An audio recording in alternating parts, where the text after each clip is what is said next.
Halo teman bincang semua, kembali lagi bersama saya Rafif di Bincang Akademi, persembahan dari TC Academy. Bincang santai, bahas pajak, bisa Bapak?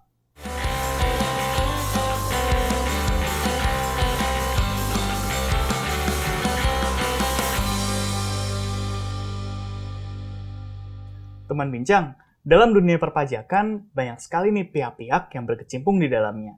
Mulai dari akademisi, praktisi perpajakan, otoritas pajak, maupun staf administrasi perpajakan di perusahaan. Nah, ngomong-ngomong tentang praktisi pajak, ada hal yang sangat penting yang harus kita perhatikan dan menjadi kunci dari karir kita. Nah, apa itu? Untuk membahas topik tersebut, kita telah menghadirkan tamu yang sangat spesial, yaitu Made Astrin Dwi Kartini. Selamat datang Acin di Bincang Akademi. Halo Rafif, terima kasih sudah mengundang di Bincang Akademi kali ini. Aku izin menyapa untuk teman bincang ya. Oh ya, silakan. Halo teman bincang, perkenalkan saya Made Astrin, biasa dipanggil Acin. Nah, mau ngenalin dulu nih teman-teman, mungkin ada yang belum kenal sama Acin. Sebagai informasi, Acin ini adalah Head of Perpajakan.id. Jadi kalau teman-teman pernah buka nih website perpajakan.id, nah Acin ini adalah orang di balik layarnya. Nah, mungkin langsung aja masuk ke topiknya ya. Mungkin kalau menurut Acin, sebenarnya hal yang paling krusial bagi seorang praktisi pajak itu apa sih? Hal yang paling krusial untuk praktisi pajak adalah mengikuti tren perkembangan dari peraturan pajak untuk dilihat secara komprehensif melalui penerapannya di bidang pajak. Seperti itu. Mungkin mau nanya juga, kalau dalam penerapan pajak ini sebenarnya yang menjadi tantangan itu apa sih, Cin? Oke, yang menjadi tantangan bagi praktisi pajak ya di sini ya? Oke. Kalau Rafif lihat kan sebetulnya peraturan pajak ini dalam 2-3 tahun terakhir ini seringkali perubahannya cepat ya, Viv ya. Terutama ketika kita mengamandemen Undang-Undang Peraturan Perpajakan menggunakan Undang-Undang Cipta Kerja dan Undang-Undang HPP. Nah, di situ tuh gejolak perubahan tren peraturannya semakin meningkat. Nah, kalau bisa dikatakan sebetulnya tantangan terbesar dari praktisi pajak adalah memahami dan mengikuti tren perkembangan peraturan. Yang mana bisa jadi, Viv, apa yang kita pahami 2-3 tahun yang lalu saat ini berubah total. Kita harus belajar dari nol. Kita harus melihat, oh, sumber hukumnya berbunyi seperti ini. Lantas bagaimana dengan praktiknya? Seperti itu, Viv. Jadi memang tantangan terbesarnya adalah mengikuti update informasi sumber hukum pajak. Seperti itu. Oke, jadi di sini emang empasisnya adalah, penekanannya adalah di pentingnya untuk mengikuti perkembangan gitu ya, Cin. Betul. Bahwa ya namanya peraturan pajak itu sangat dinamis gitu ya. Kalau kita seorang praktisi pajak, kita nggak update peraturannya, ya bisa-bisa peraturan yang kita pahami itu udah obsolete gitu, udah nggak kepake lagi seperti itu. Iya, betul. Terlebih kan memang bidang pajak ini sangat berkaitan erat dengan sektor industri ya, Viv ya.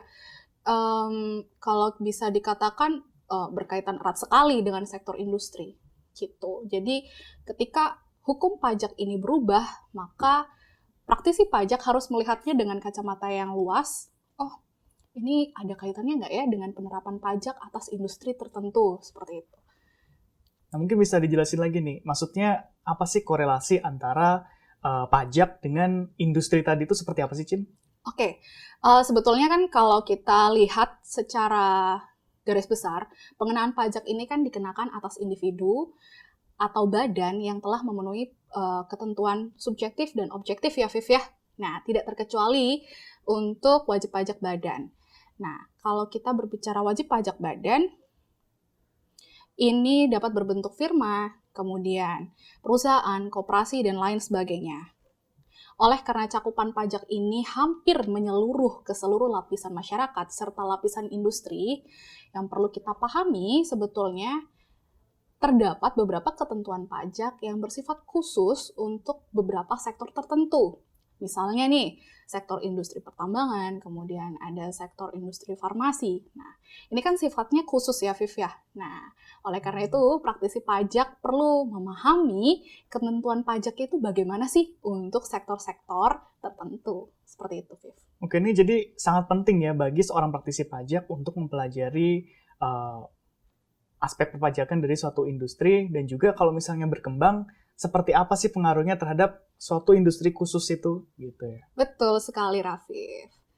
Oke, tadi kan kita membahas tentang sumber hukum pajak gitu ya. Nah, ini berarti kita sedang ngomongin tentang peraturan perundang-undangan gitu ya. Ini biar kita on the same page gitu. Oke, jadi gini, Viv. Sebetulnya sumber hukum pajak ini tidak terbatas pada regulasi atau peraturan pajak saja, Viv. Kalau kita lihat dari definisi sumber hukumnya, itu sebetulnya terdiri dari 5 macam, Viv. Jadi yang pertama ada regulasi atau peraturan, kemudian yang kedua ada kebiasaan. Nah, jadi sebetulnya adat istiadat ini tuh bisa dijadikan sebagai sumber hukum. Nah, kemudian yang ketiga ada traktat, kemudian yang keempat ada jurisprudensi, dan yang terakhir ada doktrin. Itu kalau kita berangkat dari sumber hukum. Lantas bagaimana sumber hukum di bidang pajak? Kalau sumber hukum di bidang pajak itu mencakup keseluruhan kecuali sumber hukum kebiasaan. Jadi terdiri dari 4 ya, Viv ya. Pertama regulasi, kemudian yang kedua ada traktat, kemudian yang ketiga ada doktrin, dan yang keempat ada jurisprudensi. Seperti itu, Viv. Kalau di pajak itu tadi ada 4, yaitu kebiasaan nggak termasuk gitu ya? Betul, Viv. Mungkin boleh dijelasin nih satu persatu sumber hukumnya itu tadi seperti apa sih? Oke, Rafif, kita mulai dari yang pertama, yaitu regulasi atau peraturan pajak. Mungkin teman bincang di sini sudah sering ya berkecimpung, sering membaca juga regulasi atau peraturan pajak. Memang regulasi atau peraturan pajak ini salah satu sumber hukum pajak yang harus dituju oleh praktisi pajak. Karena bagaimanapun juga pengenaan pajak ini harus berdasarkan peraturan perundang-undangan perpajakan. Nah, seperti yang kita ketahui pula, regulasi atau peraturan pajak itu tuh berdiri berdasarkan hierarki. Jadi nggak bisa tuh kita tiba-tiba lihat peraturan Menteri Keuangan, nggak bisa. Jadi kita perlu melihat dari atas. Hierarki pertama yaitu Undang-Undang Dasar 1945. Kemudian yang kedua ada undang-undang. Undang-undang ini kalau di bidang pajak ada banyak ya, Viv ya. Ada Undang-Undang PPH, ada Undang-Undang PPN, KUP juga, dan masih banyak lainnya. Nah, kemudian baru tuh turun ke peraturan Menteri Keuangan. Dan terakhir, hierarki terakhir adalah Perda atau peraturan daerah. Oh, tunggu. Jadi di sini peraturan daerah ya, itu kan peraturan yang dibuat oleh institusi yang bukan pusat gitu ya, berarti bukan otoritas pusat. Itu juga dijadikan sumber hukum gitu ya dalam perpajakan. Betul, Viv, karena sebetulnya kan pajak itu tidak terbatas pada pajak yang dikenakan oleh pemerintah pusat. Perlu Rafif ketahui sebetulnya pajak ini juga pembagiannya digeser juga ke pemerintah daerah. Dalam hal ini, karena pemungutan pajak daerah dipungut oleh pemerintah daerah, maka acuan hukumnya adalah peraturan pemerintah daerah. Seperti itu, Viv. Oke, jadi karena kita mendukung desentralisasi pemerintahan tadi ya, dan juga Betul. penerimaan, kita juga perlu merefer nih ke pergubnya seperti apa, peraturan kabupaten atau kotanya seperti apa gitu ya, untuk referensi sumber hukum pajak tadi. Betul, Viv. Dan sebetulnya peraturan pajak daerah itu pun juga mengacu pada peraturan hierarki di atasnya, yaitu undang-undang. Untuk saat ini, pajak daerah diatur oleh peraturan pajak daerah dan retribusi daerah, yang mana ini juga sudah diganti oleh undang-undang hubungan keuangan pajak pemerintah pusat dan pemerintah daerah, seperti itu.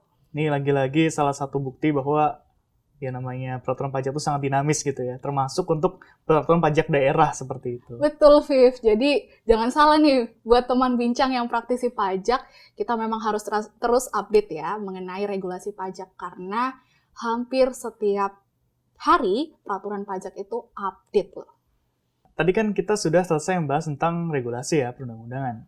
Nah, tadi juga Acin menyebutkan selain itu ada traktat. Nah, itu seperti apa sih, Cin? Oke, traktat ini kalau kita buat keywordnya adalah perjanjian. Jadi traktat adalah perjanjian yang dibuat oleh 2 negara atau lebih. Ketika perjanjian itu dibuat oleh 2 negara, itu kita sebut sebagai perjanjian bilateral. Kemudian ketika perjanjian tersebut dibuat oleh beberapa negara lebih dari 2 negara, kita sebut sebagai perjanjian multilateral. Nah, dalam konteks perpajakan, kita punya nih traktat yang dijadikan acuan, yaitu Perjanjian Penghindaran Pajak Berganda atau biasa kita sebut sebagai P3B atau bahasa kerennya Tax Treaty. Mungkin Rafif sudah sering mengenal ya Tax Treaty, P3B. Jadi memang bisa dikatakan, teman bincang ya, Perjanjian Penghindaran Pajak Berganda atau P3B ini salah satu acuan yang harus dipahami oleh praktisi pajak dalam konteks pajak internasional, seperti itu. Oke, jadi tadi ngomongin tentang traktat sebagai ya perjanjian antara kedua negara gitu ya. Betul. Dan Itu kalau emang kita tuh sudah masuk ke ranah pajak internasional, memang mungkin sudah menjadi topik yang pelik gitu ya, karena kita tidak hanya ngomongin tentang peraturan domestik, tapi juga di luar itu seperti apa gitu ya. Betul. Dan mungkin bisa dibilang yang namanya P3B atau ya treaty lainnya itu untuk memberikan kepastian hukum atau menyederhanakan gitu ya. Iya, betul. Jadi memang untuk P3B itu sendiri lebih tepatnya ke kepastian hukum ya, Viv ya. Oh, kepastian hukumnya. Iya, karena kan memang ketika kita berbicara tentang hak pemajakan di antara dua negara, itu kan instrumennya banyak ya untuk bisa memutuskan ini hak pemajakan negara yang mana. Sepertinya itu selain harus ditentukan melalui perjanjian, yaitu P3B, sebetulnya masih ada instrumen-instrumen lainnya. Nah, praktisi pajak mungkin bisa menggunakan salah satu sumber hukumnya, yaitu P3B. Tapi tidak terbatas pada itu saja, praktisi pajak juga perlu memahami instrumen-instrumen lainnya dalam konteks pajak internasional. Seperti itu sih, Viv. Oke, tadi kita ngomongin tentang traktat yang salah satunya adalah P3B gitu ya, Perjanjian Penghindaran Pajak Berganda tadi. Kalau tadi selain traktat itu juga ada doktrin gitu ya, Cin. Nah, itu seperti apa sih? Doktrin itu, sebelum kita ke doktrin nih, Viv, aku mau nanya nih. Rafif, kira-kira pernah nggak sih baca buku-buku pajak? Pernah dong. Nah, itu pasti ada banyak tokoh yang disebut ya, Viv ya. Menurut ini, mengenai pajak ini. Nah, sebetulnya doktrin itu adalah pendapat ahli hukum pajak mengenai suatu sengketa atau suatu permasalahan. Yang mana doktrin ini bisa dianggap sebagai sumber hukum dengan syarat apabila pendapat tersebut dijadikan acuan dalam suatu putusan yang berkekuatan tetap. Seperti itu, Viv. Kalau gitu, apakah semua pendapat itu bisa digunakan, Cin, dalam menjadi sebagai sumber hukum gitu? Nah, ini yang perlu digarisbawahi ya, Viv ya. Seperti yang tadi aku bilang, sebetulnya nggak semua doktrin bisa dijadikan sumber hukum pajak. Hanya pendapat dari ahli yang dijadikan acuan oleh hakim di dalam sebuah putusan. Itulah yang bisa dijadikan sumber hukum pajak. Seperti itu, Viv. Oke, jadi ini soal validasi gitu ya. Kalau misalnya sudah pernah digunakan menjadi acuan putusan, itu baru dianggap sebagai doktrin yang ya diperbolehkan untuk digunakan seterus-terusnya gitu ya. Betul, Viv. Jadi memang bisa dianggap sebuah doktrin ini berkekuatan hukum tetap ketika doktrin ini dipakai acuan oleh hakim. Seperti itu. Oke, ini tadi soal doktrin ya. Kita lanjut ke yang poin keempat nih, yaitu jurisprudensi. Nah, itu makhluk apa tuh, Cil? Nah, kalau jurisprudensi ini merupakan sumber hukum formal yang mana berupa putusan dari hakim atas suatu ketetapan sengketa pajak. Jadi bisa dikatakan, sebuah putusan itu dijadikan sebagai sumber hukum ketika putusan tersebut telah mendapatkan perhatian dari masyarakat. Jadi secara otomatis, hakim-hakim selanjutnya akan menjadikan putusan tersebut sebagai acuan, Viv. Nah, oleh sebab itu disebut bahwa jurisprudensi ini adalah putusan pengadilan pajak yang dapat dijadikan acuan karena telah dikenal oleh sebagian masyarakat. Oke, jadi emang ada sebuah urgensi ya kita sebagai praktisi pajak untuk selain mempelajari ketiga sumber hukum lainnya, kita juga pelajari nih putusan-putusan yang telah ada gitu ya dari sebelum-sebelumnya, baik itu di pengadilan pajak maupun di Mahkamah Agung gitu. Betul, Viv. Ini untuk menghindari sebetulnya kesalahan-kesalahan yang sama atas suatu sengketa.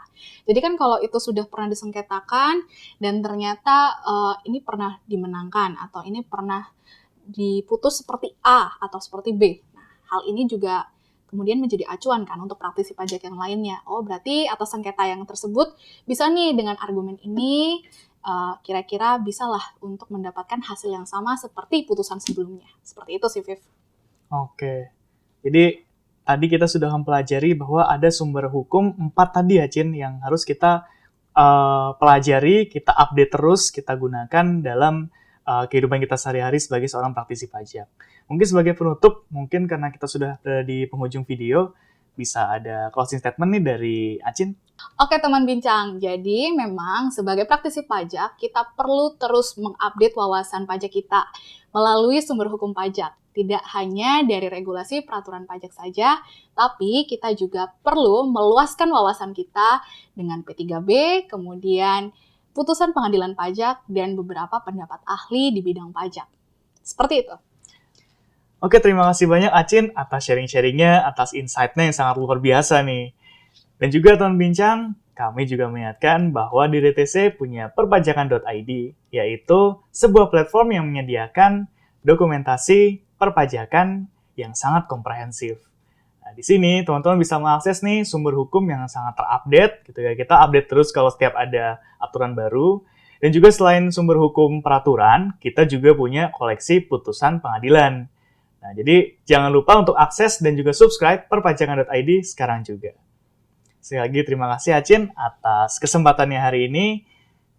Jangan lupa teman-teman untuk subscribe di channel YouTube DDTC Indonesia dan sampai ketemu di video berikutnya. Bincang santai bahas pajak, bisa Bapak.